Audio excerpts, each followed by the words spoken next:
So on this channel we've been discussing Kell Brook versus Errol Spence, and we've been discussing it for the last 2 or 3 weeks on the podcast, even before it was confirmed that the fight was actually going to take place next time out.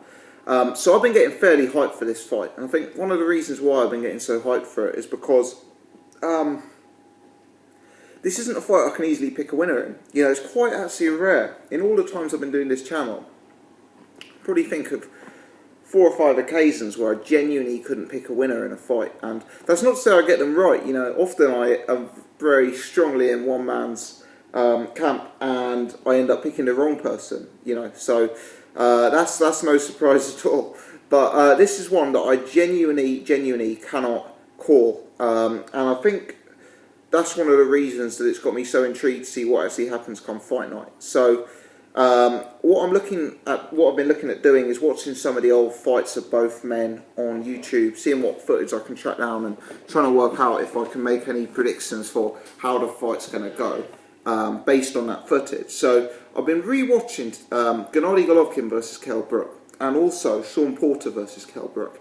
And I think those are 2 very, very key pieces of evidence, or pieces of form, if you like, however you want to describe it, on the lead up to this fight. And I'll tell you why. I think it is critical what range this fight is fought at. I think if the fight is fought at long range and at distance, Kell Brook is an 85 or 90% winner of this fight. However, I believe that if Errol Spence is allowed to force himself on Kell Brook and allowed to get his work off cleanly on the inside, being frank, I believe Errol Spence is probably an 85 to 90% favourite. I don't believe Errol Spence at this stage has the long range game to compete with Kell Brook. I've never really believed Kell Brook has the inside game to compete with an elite inside fighter, which I believe Errol Spence has the potential to be. Let's start by looking at Kell Brook, Shawn Porter. In this fight, Kell Brook is the composed fighter. Porter, from the very first bell, comes out like a maniac. He runs at Kell Brook. He's literally like a bull in a china shop. He is swinging for the fences like a madman. I mean, if you watch it back, the aggression, the output, the sort of come forwardness of Shawn Porter is almost unparalleled with other fighters in this division. Just how relentless Porter is. But for me, Porter makes a critical error, which is that he goes too reckless in this fight. And what you'll see is Kell Brook's timing, Kell Brook's accuracy is just far superior. So Kell Brook fights the fight on his back foot.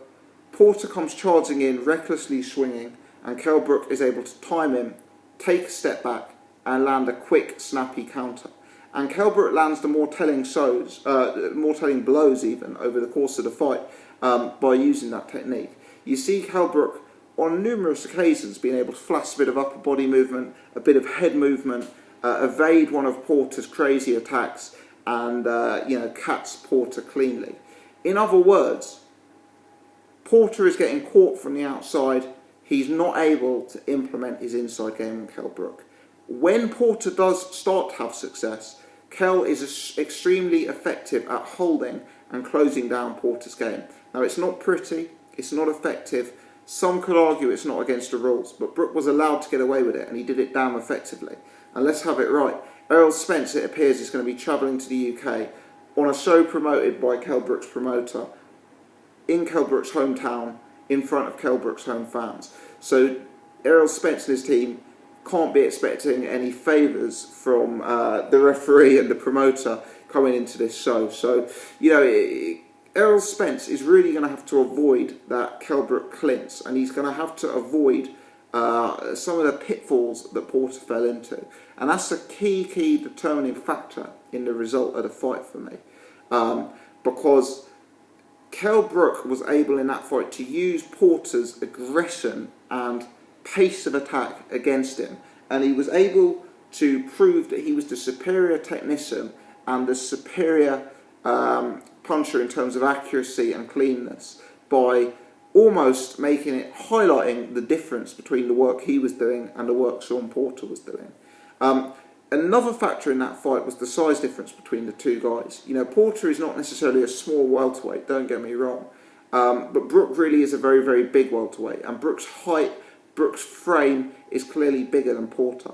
For me, that allowed him to really negate some of Porter's work. You know, Brook's got long arms and a big reach. It meant he was able to catch Porter coming in time and time again. It meant he was able to hold Porter. It meant that he physically was strong enough and tough enough and rough enough to try and control Porter and stop him from getting his work off when the going was really, really getting tough in there.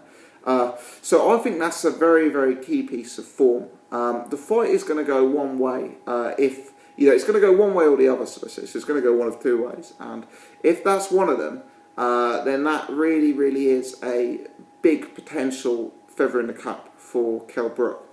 Now, the Golovkin fight is very, very different. Kell Brook has a huge amount of success in that fight from range. What he doesn't have is anywhere near as much effect in that fight when it becomes a fight inside the pocket. You know, you see how Kell Brook was able to hold Porter. You see how Kell Brook was able to close down Porter on the inside. You see how Kell Brook was able to counter Porter when Porter came in. That effectiveness is not there against Golovkin. Kell Brook is able to move around the ring and fight long and use his jab and throw a long right hand and, you know, throw a lead hook. All of that stuff is nice. But whenever Golovkin got on the front foot and started to apply the pressure, you could tell Kell Brook was in trouble in that fight, for my money. Golovkin, he's the superior technician to Sean Porter. He's also by far the bigger man. And what he was able to do was use his size and use his technique and use his footwork to close down the angles on Kell Brook. He then does this thing that he does so well, and you know, I've heard other people talking about this on YouTube. You know, he throws a jab. Maybe it's not even a big jab. He throws a jab. Maybe, you know, he gets you back into the ropes. You know, he's a power puncher. He just throws a few, and then he'll rip one in really hard to the body. You know, and the way he was closing down Kell Brook completely took away Brook's effectiveness from the outside, and kind of meant Brook was never in a position to hold. You know, you see Porter come in and swing and miss wildly. That either gives Brook a big opening for a counter punch or the option to come and hold. Golovkin wasn't doing that. He was, you know, fighting more 3/4 length range inside the pocket. He wasn't right on Kell Brook to be held. You know, he was using a jab. He was throwing shots off the jab. And you know, really, really, really made it very, very, very uncomfortable for Kell Brook when the fight was inside the pocket. So, for me, those are two key pieces of evidence. Evidence one against Porter is a fight where Kell Brook was able to use his opponent's aggression against him to counterpunch, to catch someone on the way in, to time, and to close them down on the inside.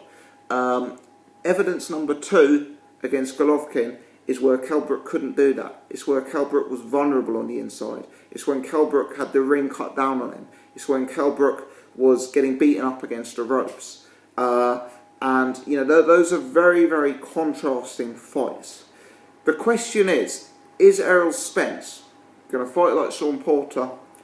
Is he going to fight like Gennady Golovkin?